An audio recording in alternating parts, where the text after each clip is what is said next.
Hello everybody and welcome back to Be Joy in the Kitchen. I am Be Joy and this is my kitchen.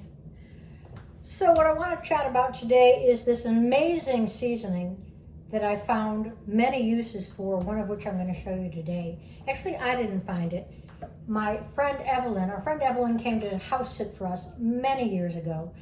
And when she left us this seasoning. It's called Persian lime curry. And that's probably backwards on there for you, so I hope you can read Hebrew. Anyways, it's a Persian lime curry. It's from the Oaktown Spice shop and can be obtained really easily online.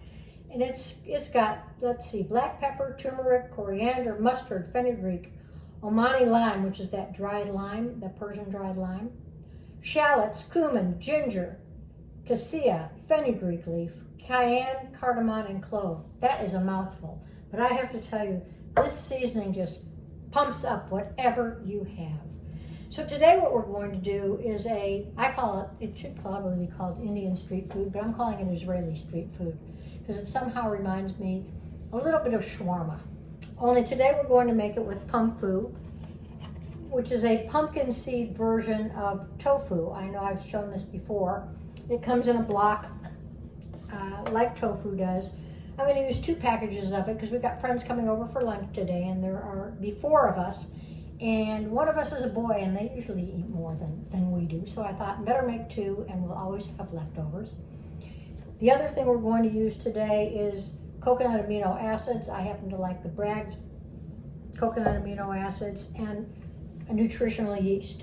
So those are all of your mise en place. Those are all the things you're going to need. I've poured the coconut aminos into that bowl, and I've got my nutritional yeast, probably about a 3 or 4 to 1 when it comes to putting the seasoning together for it. And today's lunch was really based around this spice, and it's also based around one of my friends that's coming over.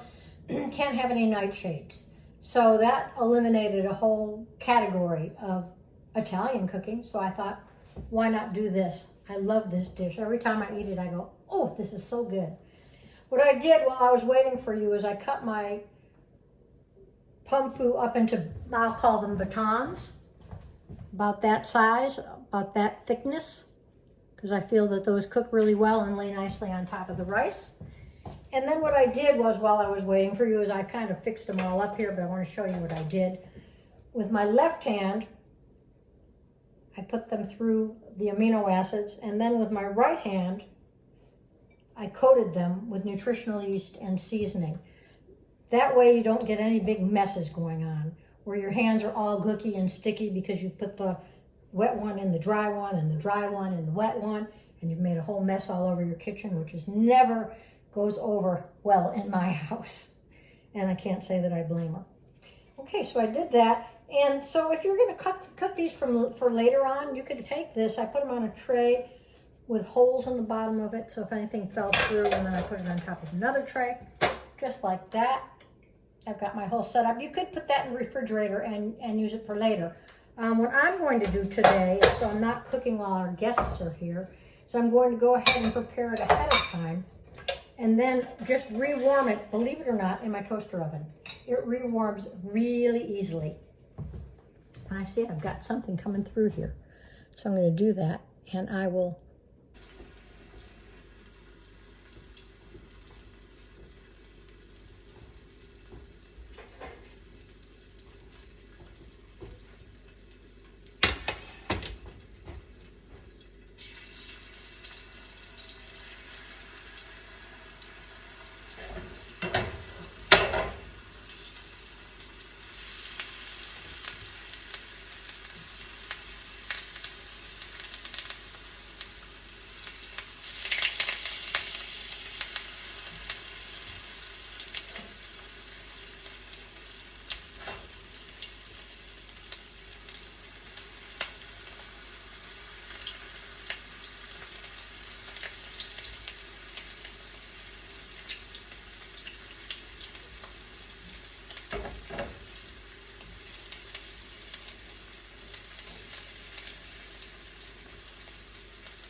Alrighty, our friends have just arrived for lunch, so I've plated our meal. On top of rice, we've got our Israeli street tofu, Pumfu, actually in this case, and I'm going to dress it up just a little bit with a tahini sauce. And if you want to see how to make the tahini sauce, you need to go back and see how I made my akko hummus. And there we have it. So go out there this week, be joy in your own kitchen, and enjoy the yum. Until next time.